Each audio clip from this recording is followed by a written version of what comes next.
Continuando, pessoal, no segundo período da aula de hoje, Direito Constitucional, estamos falando das gerações, também chamada de dimensões dos direitos fundamentais, que, quando previstos em documentos internacionais, são chamados de direitos humanos.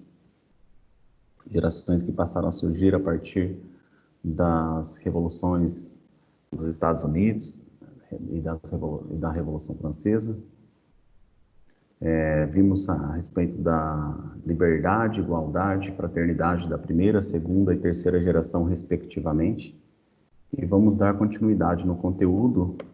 E eu já adianto para vocês que praticamente estamos finalizando os pontos gerais do direito constitucional. Estamos chegando já nos pontos objetivos. E eu quero dizer objetivos positivos, né? Positivos, positivados, no sentido de legislação escrita. E aí nós vamos passar a ver o artigo, do artigo 1º mesmo até o artigo 18, salvo o melhor juízo, do texto constitucional. E nós teremos nesse semestre esta aula mais 4 aulas, nesse trimestre, antes das avaliações oficiais. Esta aula é mais 3, e a gente consegue encerrar nosso conteúdo até o final do mês, antes das avaliações oficiais, tá? E aí é por esse motivo que eu já peço para vocês realizarem as atividades digitais, desafio nota máxima, vamos fazer tudo isso daí, tá? Vamos continuar. Algum acadêmico, alguma acadêmica gostaria de se manifestar a respeito da 4ª geração dos direitos fundamentais? Eu falo. Eu, Josiane. A Pietra falou primeiro. Josiane, fala a respeito do 5º, então, pode ser? Tá, mas antes eu só gostaria de fazer uma pergunta. Oficialmente, então, tecnicamente, dia 18 nós votamos o presencial, professor? Na verdade, falar antes da hora fica complicado, porque pode chegar o prefeito e impedir a abertura das universidades, né? De escolas, etc. Porque se não chegar até o dia 18, na verdade eu não li a portaria literalmente, mas até onde eu sei, a UNIC ela vem trabalhando na tentativa de abrirmos as portas, só que nós estamos sujeitos às normas da União, dos Porque estados, veio uma comunicação que seria até a partir do dia 18 voltaremos ao presencial caso não houvesse nenhuma mudança, né? Então, que daí a gente teria mais 2 aulas com você virtual, assim como a gente está tendo, e o restante presencial. Então, se não tiver o problema, na verdade, se não tiver o prefeito impedindo, né? Não que o prefeito não tenha direito de fazer isso que ele está fazendo. Ele tem. Só que sem autorização municipal, não pode uma escola pública ministrar aula. E se ele vedar, inclusive, a particular, que é o nosso caso, a gente também fica impedido. Agora, se houver autorização, eu, por exemplo, eu participei de uma missa nesse final de semana, que por banco, a instituição religiosa entendeu por bem só 2 pessoas. Então, havendo autorização municipal, tem que ver se ele vai simplesmente autorizar ou se ele vai exigir algum outro regramento que não os tapetes e o álcool em gel, essas coisas. Aí, então, a gente fica subordinado à manifestação aí do chefe do Poder Executivo Municipal. Mas, com certeza, havendo novidades aí, a UNIC vai passar para a gente aí pelos meios por online, pelas videoaulas, a gente vai acabar comunicando o regresso da gente para a instituição, tá? Ok, Mas, então. por enquanto, não tenho noção ainda. Eu fico à margem do que vem de cima da coordenação e a própria faculdade fica à margem do chefe do Poder Executivo aqui. Então, vamos lá. A respeito da 4ª geração... Eles se referem àqueles ligados à democracia, à informação e ao pluralismo jurídico, porque não tem uma unanimidade a respeito da 4ª e da 5ª geração. Então, essa afirmação foi feita por Paulo Alexandrino. Aí tem outra, que se referem aos direitos correlatos ao avanço da engenharia genética, que podem colocar em risco a própria existência humana. É isso mesmo. Acaba havendo, então, entre a quarta e a quinta geração, um conflito, e tem quem queira criar a sexta, mas um destaque é porque quando nós falamos da primeira, segunda e terceira geração, fica fácil, né? Liberdade, igualdade e fraternidade. Aí chega a partir da quarta dimensão ou geração, começam a haver disparidades e não se tem um peso forte mesmo de aceitação, e nem por conta de ter havido marcos substanciais como a gente acabou encontrando aí nas três primeiras gerações, né? Então tem quem trate de serem direitos correlacionados à engenharia genética, e tem quem trate apenas de haver uma uniformização das relações perante os estados, que eles devem se organizar, devem ser organizados e ter uma boa harmonia entre si, né? Que aí é a critério de cada doutrinador. E Josi, pode comentar agora a respeito da quinta geração, fazendo favor?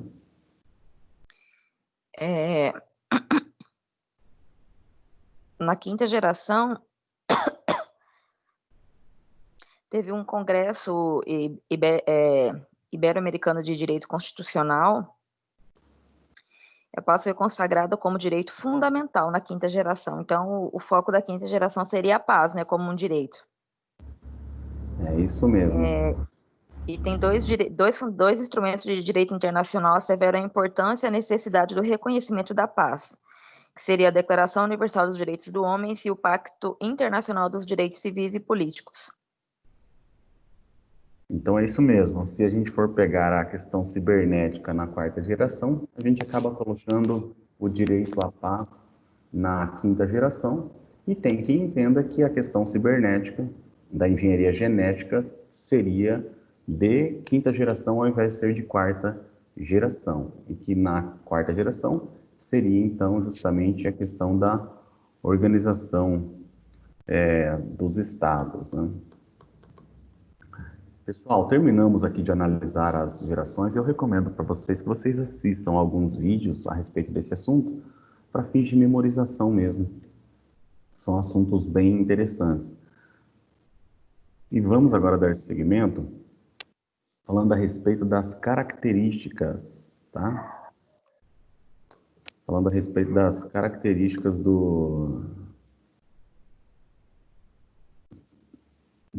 dessas gerações dos direitos.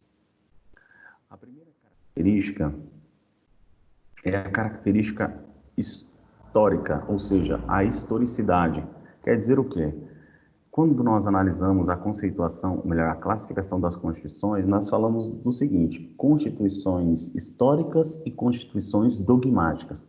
Qual que era a diferenciação de uma constituição histórica de uma constituição dogmática? A Constituição histórica, ela vinha sendo formada por diversos atos dos entes de peso do Estado, por exemplo, do Poder Legislativo, eram cartas escritas, forais, documentos daquela época, conforme um congresso, ou aqui no Brasil hoje a gente chama de Congresso Nacional, mas conforme esses membros atrelados ao poder do Estado iam criando regras em 1215, regras em 1300, 1400. Esses documentos, esses atos governamentais, eles acabavam criando ali a forma como aquele Estado funcionava.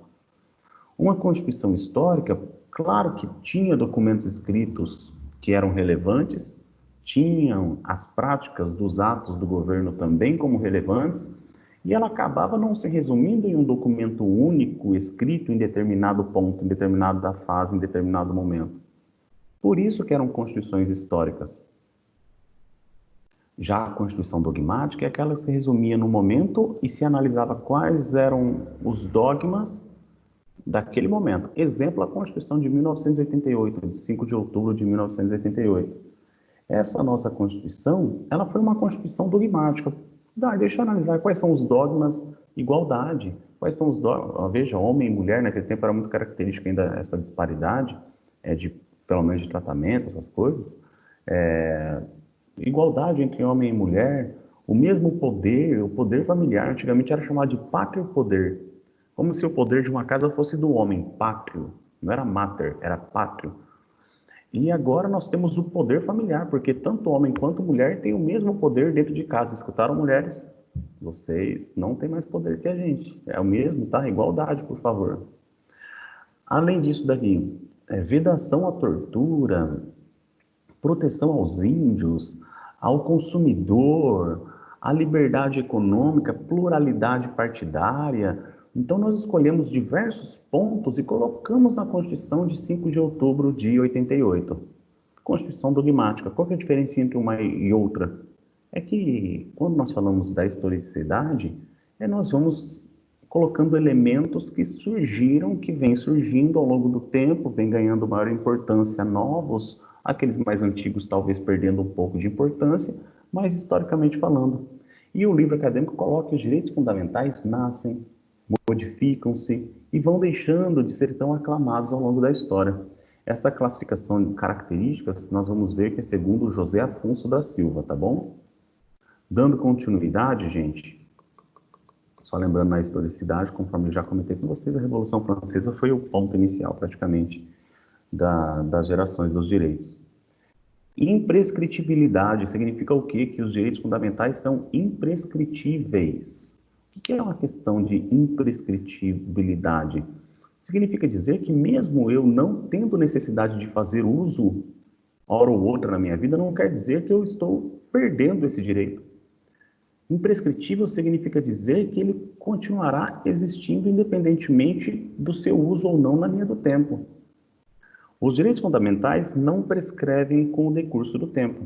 Eles são permanentes. Nunca deixarão de existir. Por quê? Porque são imprescritíveis, ok?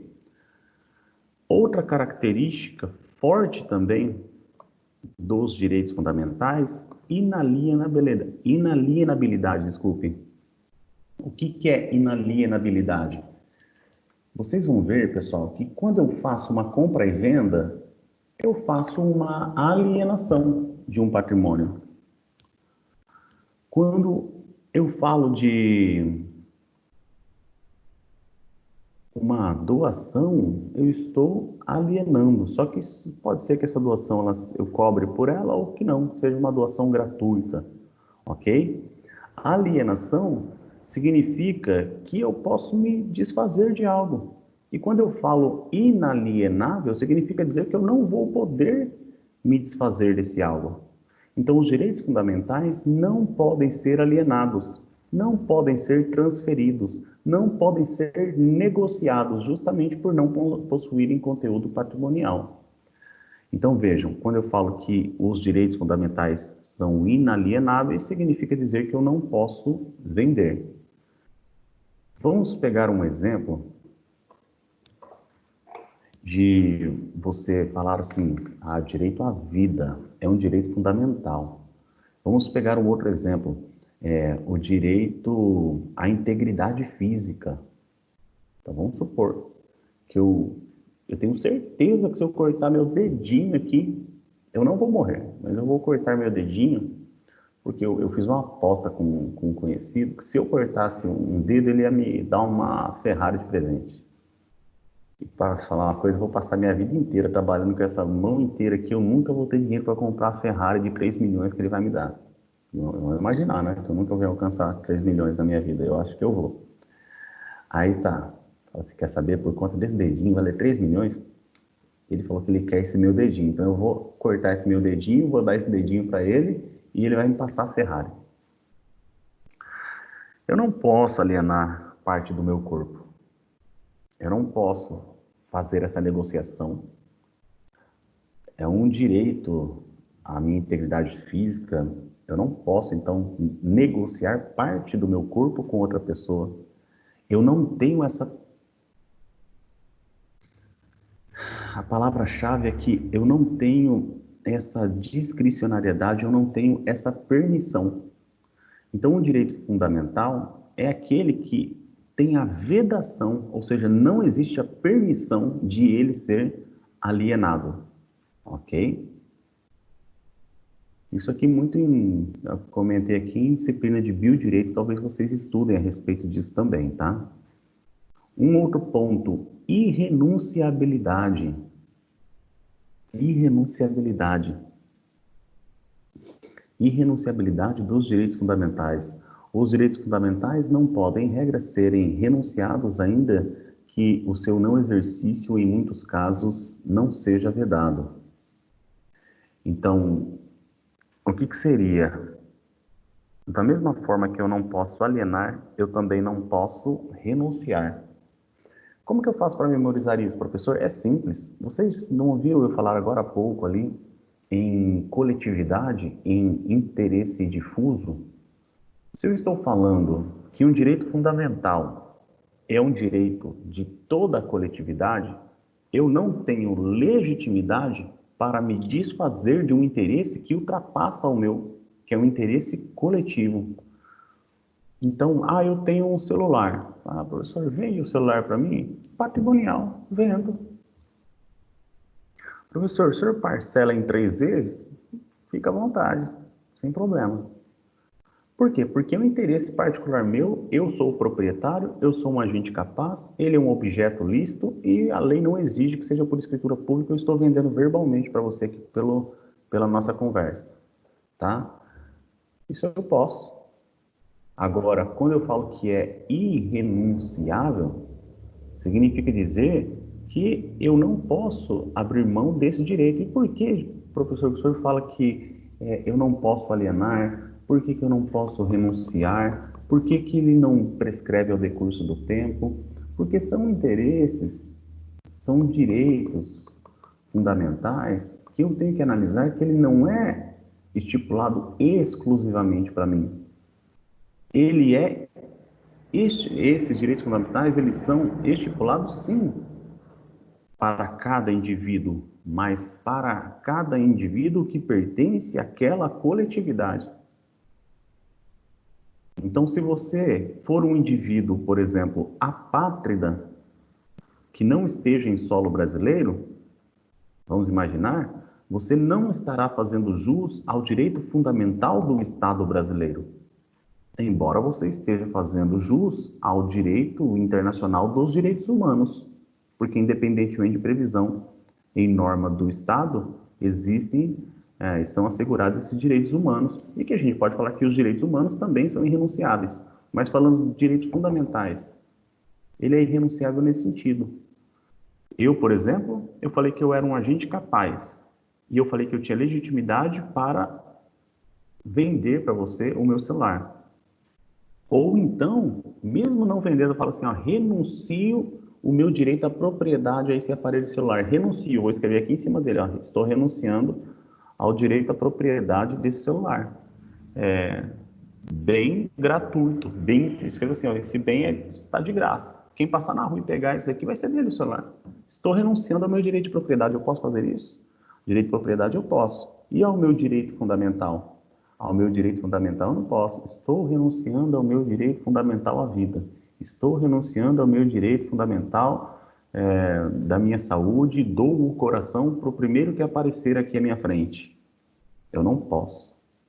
É irrenunciável, tá bom? Alguém quer fazer alguma pergunta?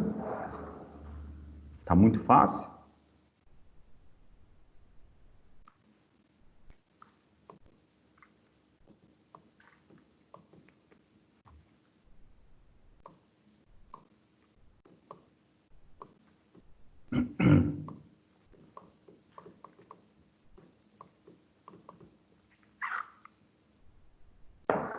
Falei de algumas características de José Afonso da Silva e o material da gente ainda traz algumas características de Marcelo Alexandrino. Ou será que eu confundi o nome? Peguei o ministro. Nada, é Alexandrino e Dias, né? Paulo Alexandrino e Dias. Inviolabilidade. Inviolabilidade no seguinte sentido: se eu tenho um direito fundamental, não pode vir o Estado e criar uma norma que vede os meus direitos fundamentais. Se eu tenho direito fundamental, não pode vir um agente público e por um...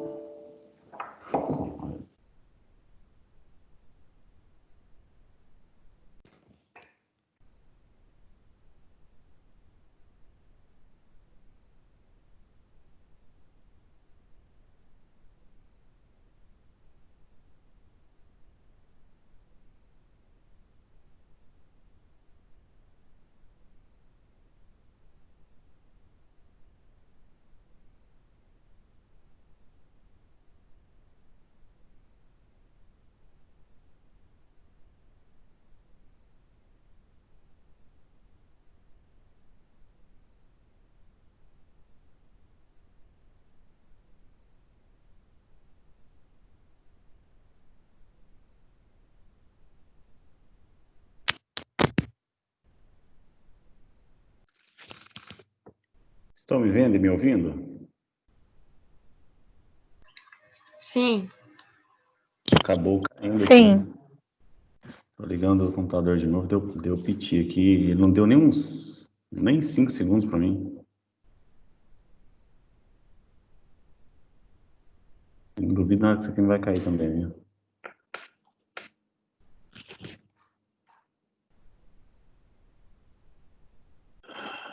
A gente estava vendo a questão, né, de Paulo, Alexandrino e Dias, eles falando da inviolabilidade, é nesse sentido. Então vamos imaginar, eu chego até a prefeitura. Chega até a prefeitura e fala assim: oi moça. Ela: oi, bom dia. Eu quero fazer um pedido aqui para um alvará de construção. Aí ela fala: ah, sim, é no setor tal. Ah, tá. Mas eu já vim aqui para fazer o protocolo. Ah, o setor do protocolo fica aqui do lado. Ah, muito obrigado, moça. Olha só que tratamento bacana, que tratamento bonito, que tratamento digno, respeitando a dignidade da pessoa humana. Aí vamos imaginar uma outra situação. Só estou tentando fazer o computador voltar a funcionar já.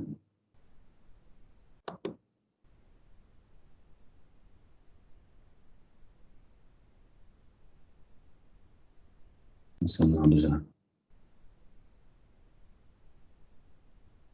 Talvez eu dê um problema no áudio, só um segundinho, tá?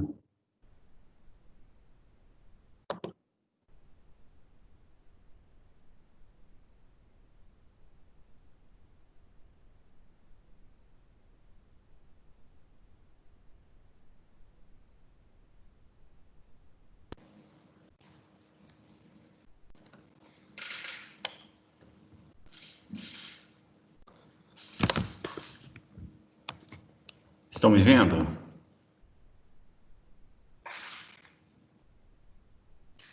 Sim. Sim. Estão me ouvindo também, né?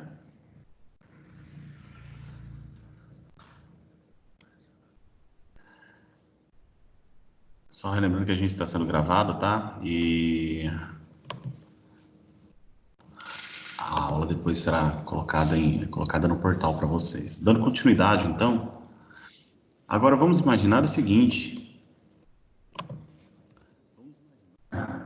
que a gente precisa de um serviço e a gente vai até a prefeitura. E a gente vai até a prefeitura e fala assim: escuta, eu quero protocolar um alvará de construção.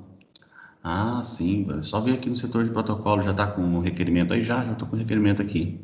Ah, não, mas espera aí, você mesmo vai protocolar? É, sim. Não, você não pode. Não, por que que eu não posso? Não, porque você é homem.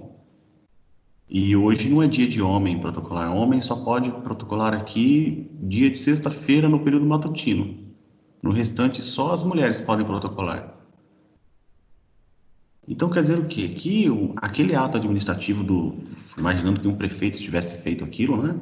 Ele acabaria ferindo um direito fundamental, um direito à igualdade, e colocando essa vedação, falando assim, homem pode, mulher pode, homem não pode, acabaria estando violando ali algum direito fundamental da pessoa humana, que é esse direito à igualdade. Então, significa dizer que a norma constitucional faz a proteção, a norma infraconstitucional deverá fazer da mesma forma e os atos infralegais, atos administrativos da administração pública, no exemplo que eu citei, uma prefeitura, também deve seguir o mesmo parâmetro, tá? Outra característica colocada por eles, universalidade. Universalidade quer dizer o quê? Que independentemente da nacionalidade, do sexo, da raça, da crença, da convicção político-filosófica, haverá a aplicação dos direitos fundamentais. Então, a pessoa que se encontra em solo brasileiro, essa pessoa, independentemente de ser uma pessoa estrangeira, na verdade, independentemente de não ser um brasileiro, mesmo ela sendo uma pessoa estrangeira, ela estando em solo brasileiro, todos os direitos fundamentais serão aplicados para essa pessoa. Professor, então se a liberdade dessa pessoa for privada por uma autoridade, esse estrangeiro tem direito a habeas corpus? Tem. Então, gente, então você quer dizer que esse estrangeiro comprou uma passagem aérea de ir do Rio de Janeiro para São Paulo, e aí chega uma autoridade e fala para ele, não, você não vai voar? Ele pode se valer de um habeas corpus? Pode.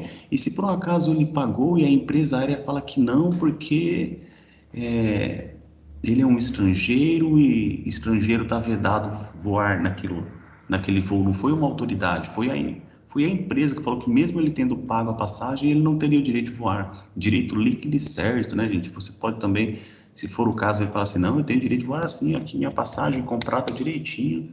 Fala assim, não, para você voar, você vai ter que dar um cheque calção aqui. Você pode até se valer de mandado de segurança, né? Não só de habeas corpus em algumas circunstâncias.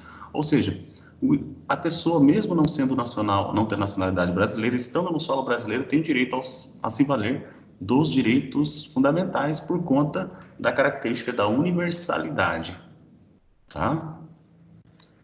Todo direito que existe no solo brasileiro é fundamental brasileiro.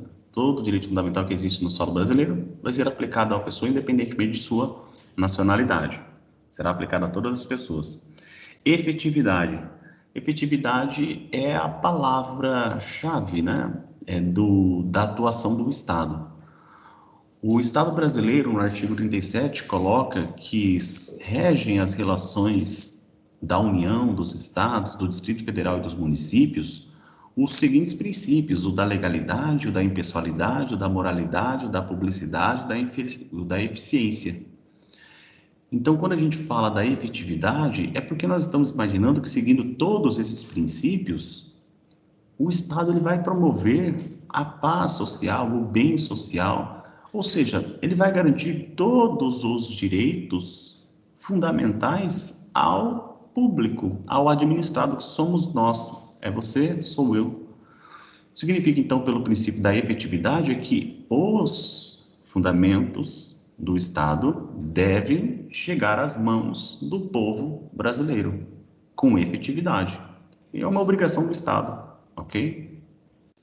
Interdependência quer dizer que os direitos fundamentais, embora mais de um, a gente pode falar da dignidade da pessoa humana, e para a gente falar da dignidade da pessoa humana, a gente pensa numa pessoa viva, ou seja, a vida.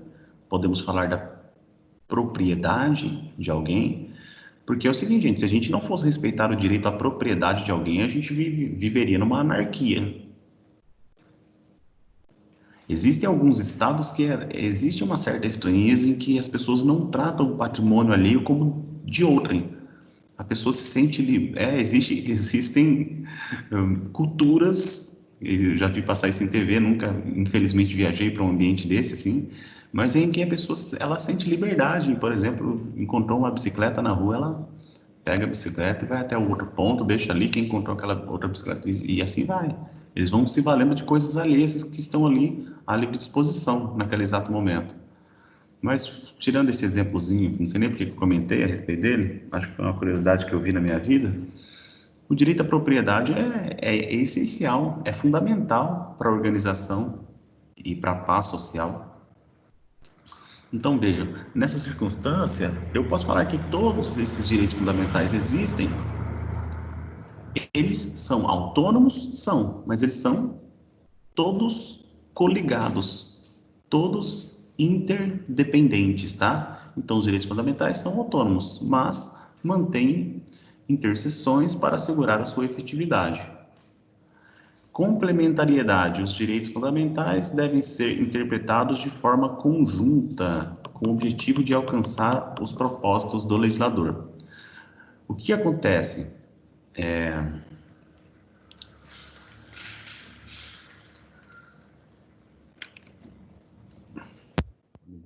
Só um segundinho. Pessoal, vocês estavam me escutando no que eu estava falando? Sim, estava, mas agora tá muito ruim. Piorou, então? Estava melhor antes? Tava melhor antes. Melhor antes ou melhor agora? Agora tá. Tá bom, né? É que eu não tinha habilitado. Eu, na verdade, como eu tinha passado para o celular aquela hora, acabei esquecendo de voltar. Mas vocês estavam me escutando, então. Tá. Beleza. Desculpa, pessoal. Acabei me esquecendo aqui na hora que eu voltei. Mas, continuando. Eu falei aqui a respeito da complementariedade. É uma coisa que a gente deve levar até para a nossa vida. Não é porque existe um direito que eu tenho que negativar o outro direito. Não é porque eu vejo algo positivo que eu tenho que discriminar um outro que eventualmente também é positivo. Vocês querem só pegar um exemplo para eu tentar memorizar isso na questão da complementariedade? Imagina só que você, nesse tempo de coronavírus, seja uma pessoa que seja a favor de ficar em casa sem ter essa mobilidade social, pensando você que inclusive vai ser bom você ficar em casa para cuidar da saúde do seu pai e da sua mãe.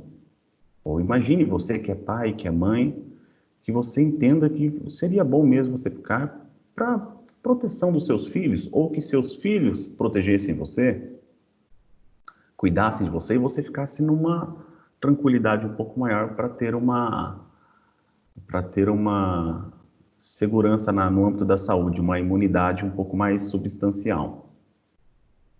Tá bom, proteção à vida, proteção à saúde. Vamos respeitar essa opinião.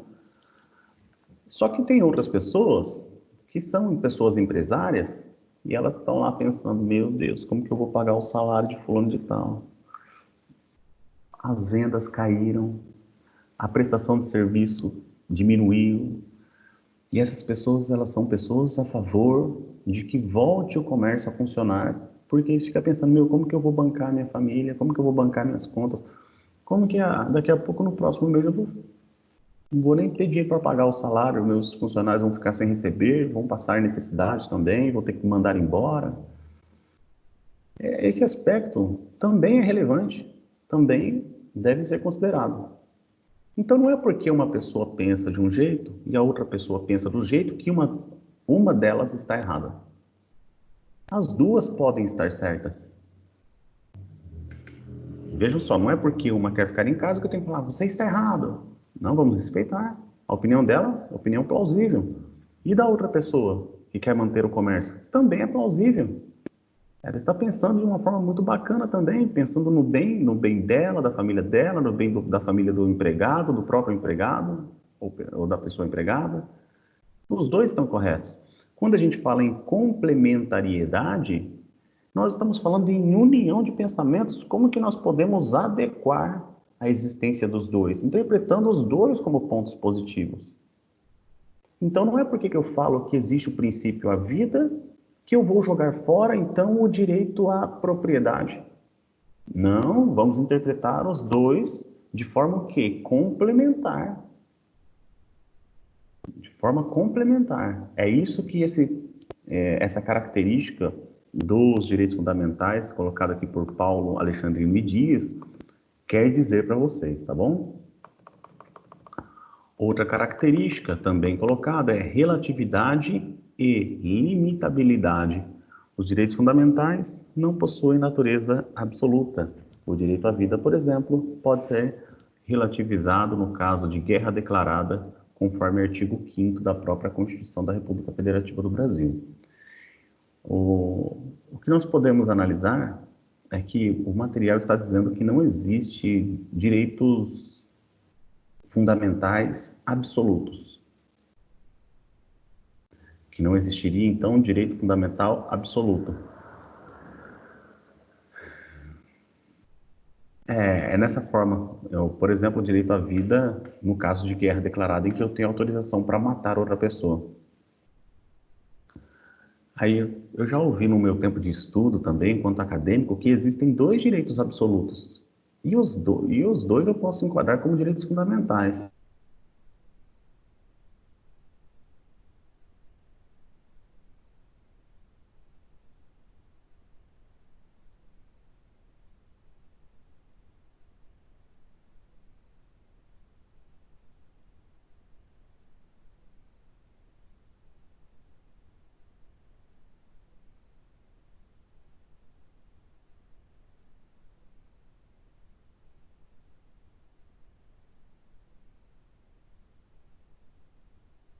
Fins de proteção da própria, apenas um querendo matar, modo de dizer, né? Professor, Não.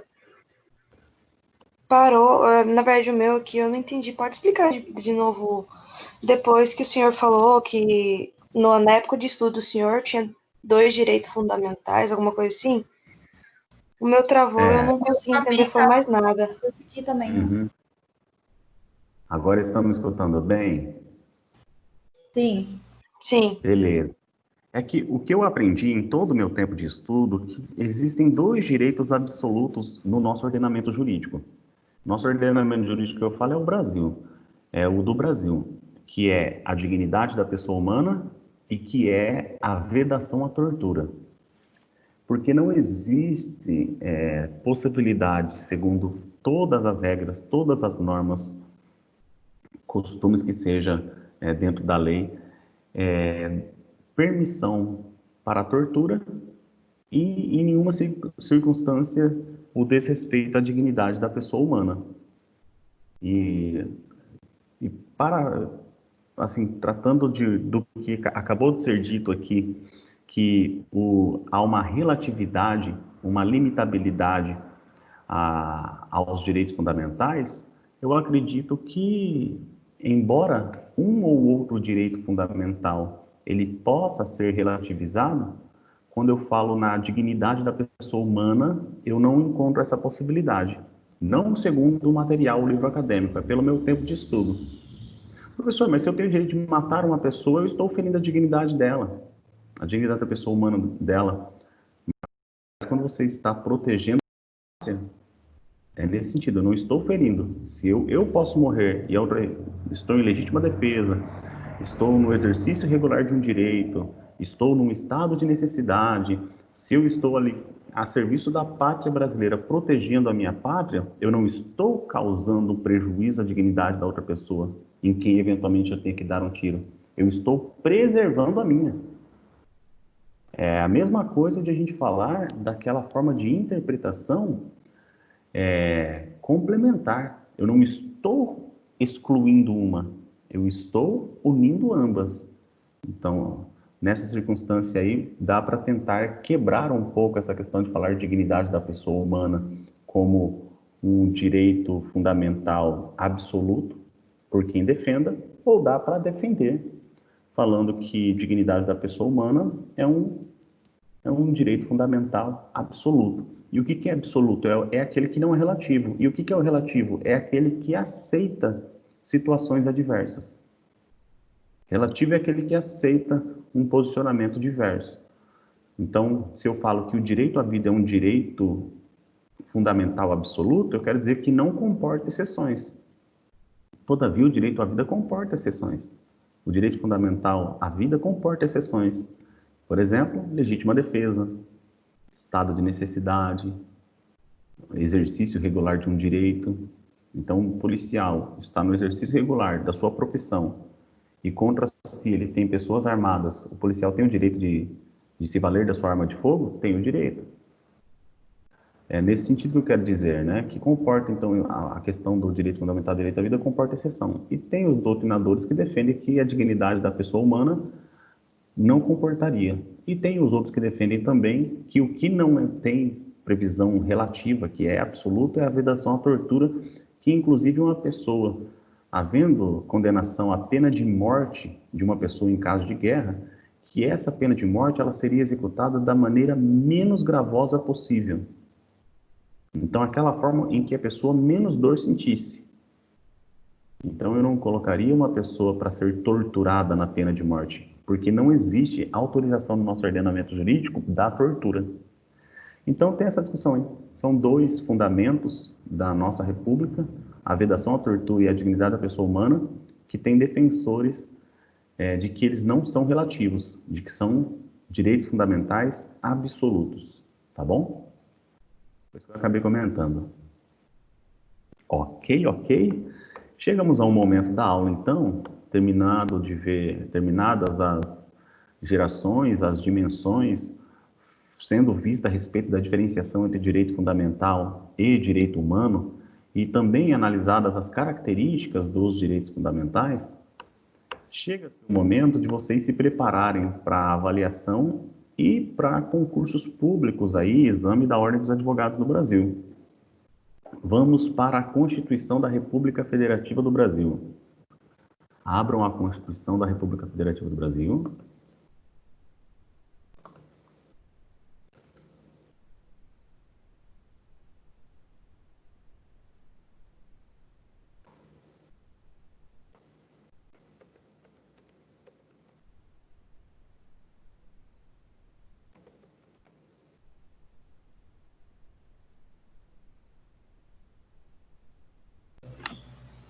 Professora, no livro agora? Não, agora é o texto constitucional mesmo. Ah, sim. Ok. É a Constituição mesmo.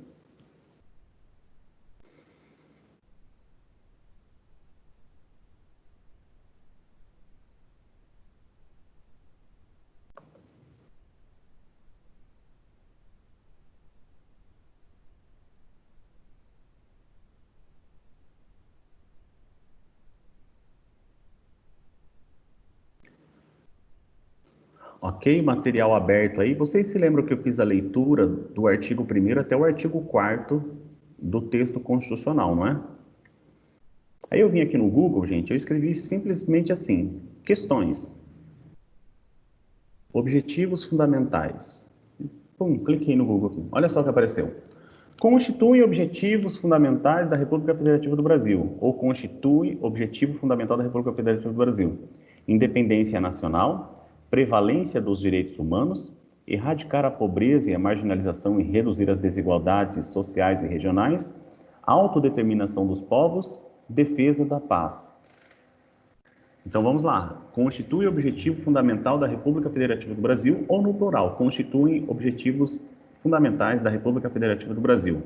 A. Independência nacional. B. Prevalência dos direitos humanos. C.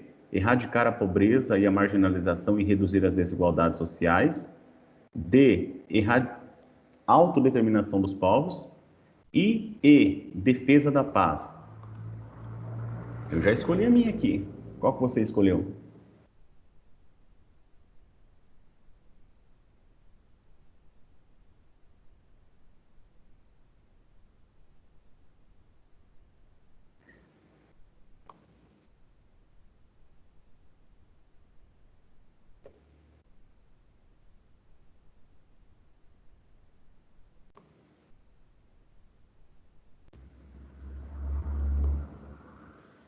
Repete a pergunta aí, professor.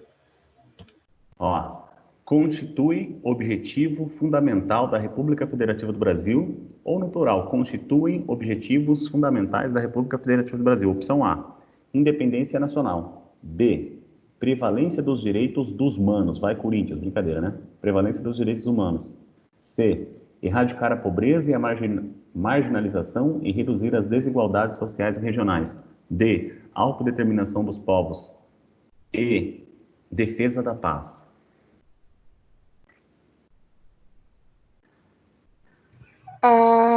Acredito que seria. Repete a pergunta.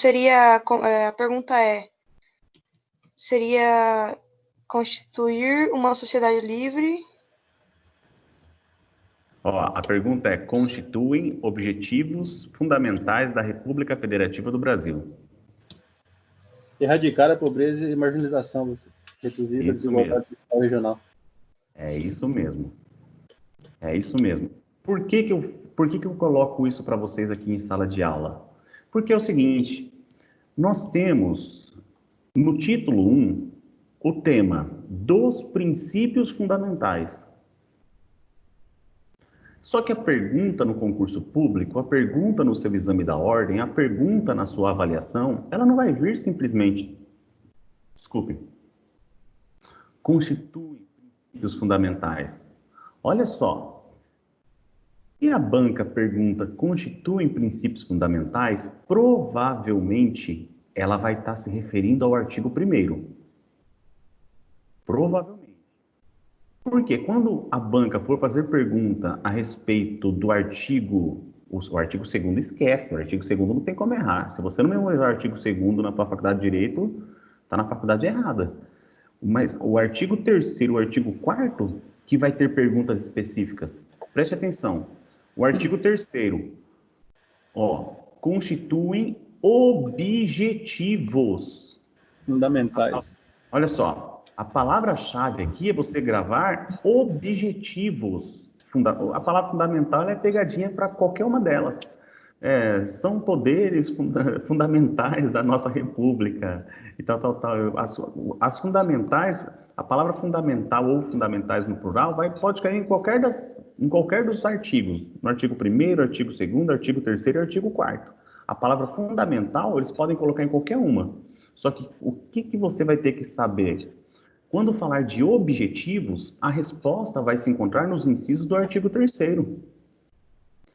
E outra palavra, olha só, relações, agora artigo 4º, relações internacionais. Essa é a palavra-chave para você saber se a resposta está no artigo 4º. Então, o que acontece? As bancas examinadoras, elas acabam pegando os incisos do artigo 4º, colocando como resposta da pergunta que foi feita do artigo 3º. Ou acaba pegando os incisos do artigo 4º, do artigo 3º e colocando na pergunta que foi feita a respeito do artigo 1º. Professor, o senhor falou então que no artigo 3º a palavra-chave é objetivo, ou objetivos no plural. E que quando a resposta estiver no artigo 4º, a palavra-chave da pergunta, gente, a palavra-chave do quê? Talvez eu estou deixando passar em branco. A palavra-chave da pergunta. Na pergunta vai constar o objetivo, a resposta vai estar no artigo 3. No artigo 3º, desculpe. Em regra. Eu falo em regra porque pode ser que ele pergunte assim, não constitui objetivos da República Federativa do Brasil. Se ele colocar não constitui, é porque a resposta não vai estar no artigo 3º, a resposta vai estar no outro artigo. Mas vamos lá. Quando a pergunta for das relações internacionais, é porque a resposta, em regra, vai estar no artigo 4º. E quando a pergunta falar a respeito que constitui fundamentos, ou quando a pergunta for que constitui princípios fundamentais, é artigo 1º. Vai ser artigo 1º. Eu joguei assim, de lado o artigo 2º, porque o artigo 2º ele é totalmente diferente desses outros 3 artigos que eu comentei, tá? O artigo 2º ele fala da separação dos poderes, das funções típicas do Estado. Então, são poderes independentes e harmônicos entre si, o legislativo, o executivo e o judiciário. Então, daqui a pouco eu comento a respeito do artigo 2º, mas nesse momento, gente, eu quero dizer para vocês que vocês têm que estar preparados para as perguntas que vão cair a respeito dos princípios fundamentais. Quando a pergunta se referir que são fundamentos da República Federativa do Brasil, a resposta vai estar no artigo 1º. Quando a pergunta for constitui objetivos da República Federativa do Brasil, a resposta vai estar no artigo 3º. E quando for princípios que regem as relações internacionais, vai estar no artigo 4º. E a banca examinadora, ou eu mesmo, professor, concurso público, exame da ordem, o que for, eles vão pegar os incisos diferenciados de cada um desses artigos e colocar dentre as opções da questão. Então, se você não ler, reler e reler o artigo 1º, 2º, 3º e 4º da Constituição, você vai errar uma ou duas questões do seu exame da ordem ou do seu concurso público. Agora, se você... Gente, é muito fácil. É muito fácil. O que eu deixo como dica para vocês? Memorizem o artigo 1º e memorizem o artigo 3º. O que sobrar vai para o quarto. E o quarto, gente, é uma coisa muito simples também. Prestem atenção. Geralmente, eles cometem assim, essa facilidade nos concursos públicos. Olha só, o artigo 4º fala assim: a República Federativa do Brasil rege nas suas relações internacionais pelos seguintes princípios. Independência nacional. Gente, quando eu falo a palavra independência na língua portuguesa, eu estou falando de um substantivo. Independência, prevalência, autodeterminação, não intervenção, igualdade, defesa, Então veja como que é escrito. É um substantivo. Vou para o artigo 3º. Constitui objetivos da República Federativa do Brasil. Olha só. Construir. Isso aqui é um verbo. Garantir. Outro verbo. Erradicar. Outro verbo. Promover. É um outro verbo. Sabe, gente? Então você vai acabar diferenciando o quê? Quando eu falo de objetivos da República, objetivos fundamentais da República Federativa do Brasil, eu falo em verbos.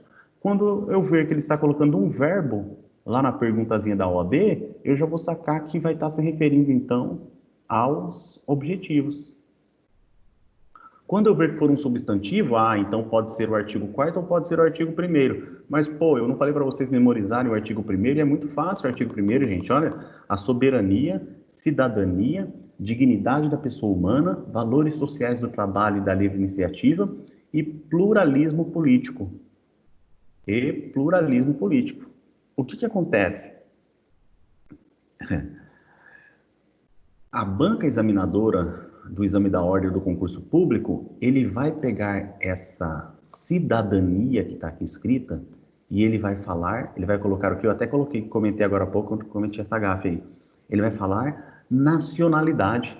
Ele vai falar que a nacionalidade constitui um princípio fundamental da República Federativa do Brasil.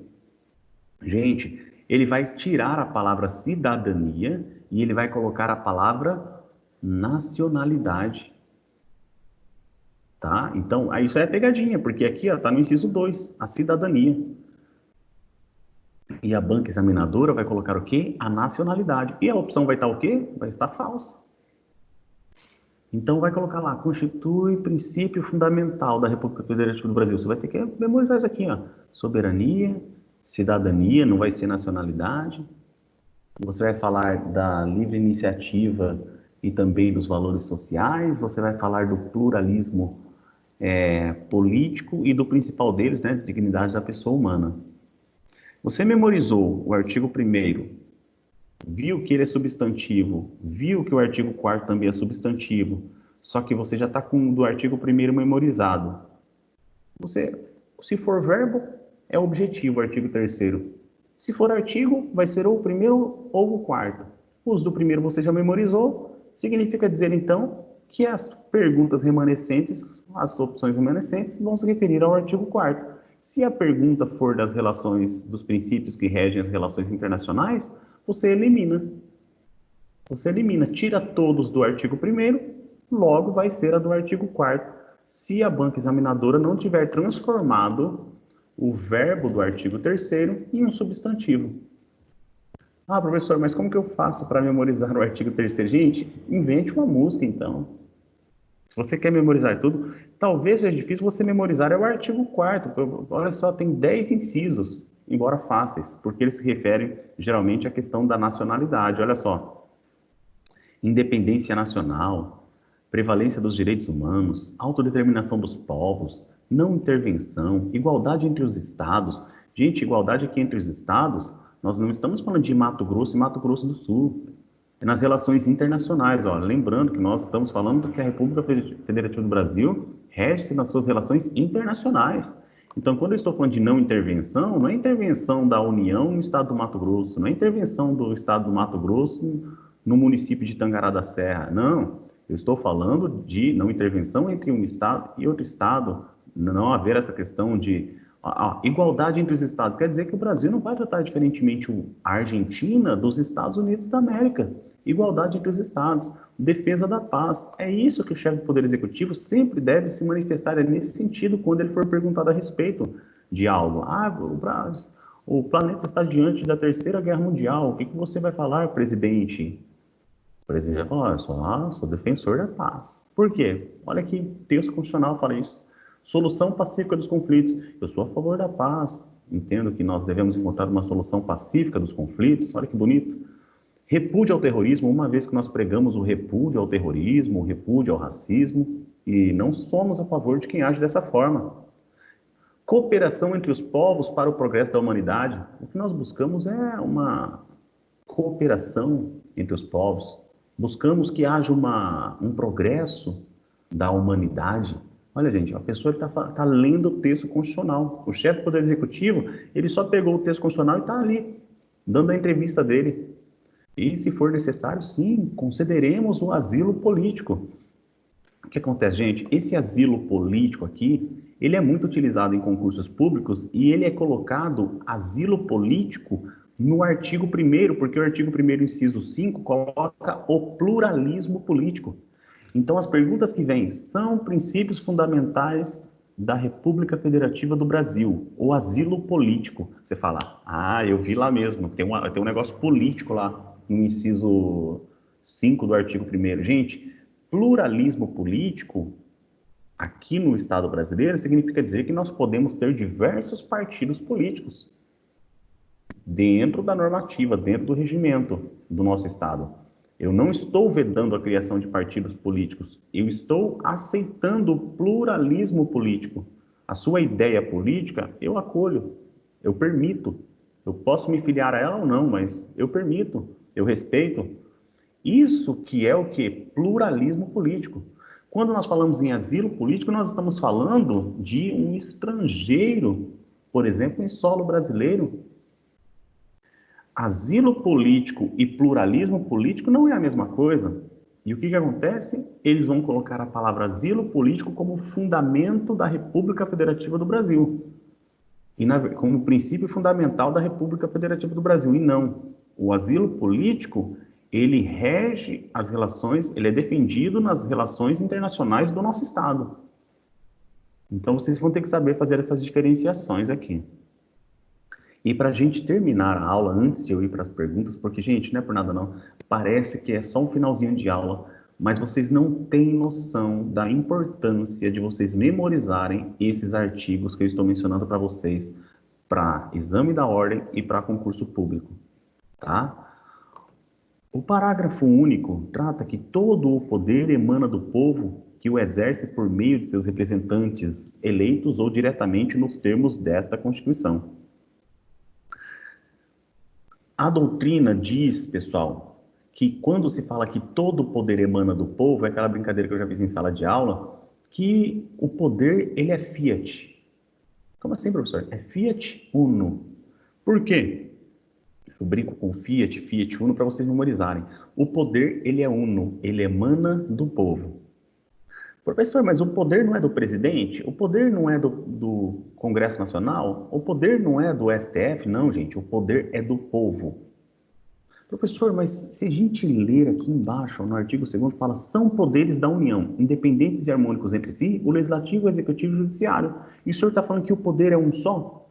É aí que vem a discussão doutrinária. Embora o poder constituinte originário revolucionário de 88 tenha empregado o termo poder para o exercício da função legislativa, executiva e judiciária, ou seja, das funções legislativa, executiva e judiciária, embora o poder constituinte originário revolucionário tenha feito isso, a soberania mesmo, o poder soberano do Estado é de um só, é do povo brasileiro.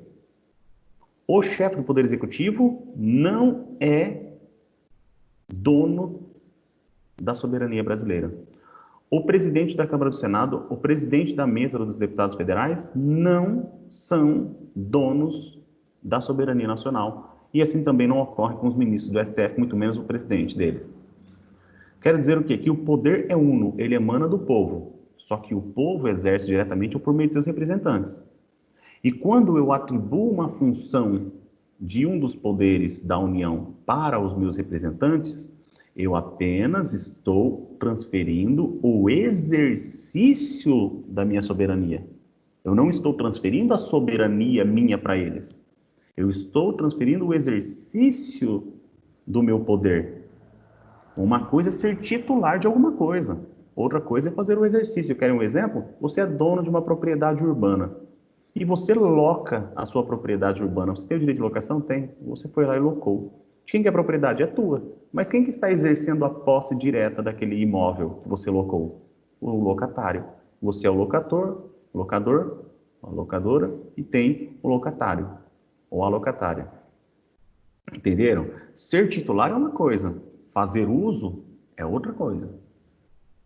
Então é nesse sentido, todo o poder emana do povo, que o exerce por meio de seus representantes eleitos ou diretamente. Quando nós falamos que são poderes independentes e harmônicos entre si, numa segunda fase do exame da ordem, você pode colocar que o poder é uno, mas que mesmo sendo aplicada a nomenclatura poder legislativo, executivo e judiciário, essas não passam de funções do Estado. Ok? Primeira fase do exame da ordem, você vai tomar como correto. Poder executivo, correto. Poder legislativo, correto. Poder judiciário, correto. Essa questão vai falar poder uno emana do povo, correto. Porque está na letra da lei. Se o poder constituinte originário revolucionário fez isso, vocês acham que eu, professor, falar que ele está errado? Claro que não. Eles estão certos. Agora, isso que eu acabei de comentar com vocês, que na verdade função legislativa, função executiva e função judiciária, isso daqui é para a segunda fase de direito constitucional. É a segunda fase de um concurso público. Aí que você acaba fazendo um comentário da crítica doutrinária do termo poderes executivo, legislativo e judiciário. Tá? E o que vai acontecer em relação... Para começar, só repetindo, o poder é uno, todo poder emana do povo. Parágrafo único do artigo 1º. E o parágrafo 2º? São poderes da União, independentes e harmônicos entre si. Qual vai ser a pegadinha que vai ter no exame da ordem, no seu concurso público que você venha prestar? Vai ser o quê? A da palavra independência e harmonia. Eles são dependentes e harmônicos. Dependente é diferente de independente. Eles são independentes, vírgula, embora desarmônicos, vírgula. Então, veja, havendo uma contradição. Se você vai para um casamento, o noivo fala sim e a noiva fala não, não teve casamento. E vice-versa. Então, tudo tem que correlacionar e ser harmônico aqui dentro da nossa leitura. Então, são poderes da União independentes e harmônicos entre si, o legislativo, o executivo e o judiciário. As palavras-chave aqui, independência e harmonia entre si. O que vai acontecer? Vamos falar que são poderes independentes e harmônicos entre si, o legislativo, o executivo e o judiciário, exceto, ele vai criar alguma exceção, ele vai tentar inventar alguma história. Então tome muito cuidado que quando alguma coisa a mais for colocada aqui, você vai ter que fazer uma leitura bem dinâmica a respeito da questão, tá? Ok, pessoal? Fico aqui para tirar dúvidas de vocês até o final da aula. Nós vamos tratar a respeito, sim, de soberania, cidadania, algumas coisinhas na próxima aula. E já digo para vocês que vocês vão passar a gostar mais, talvez, né, das próximas aulas aí, que vai ser muito mais dinâmica, porque vai ser baseadas em incisos, artigos e incisos, desse artigo 1º até o artigo 18. Já peço para vocês lerem do artigo 1º até o artigo 18 da Constituição. Olha só, não é artigo 18, não.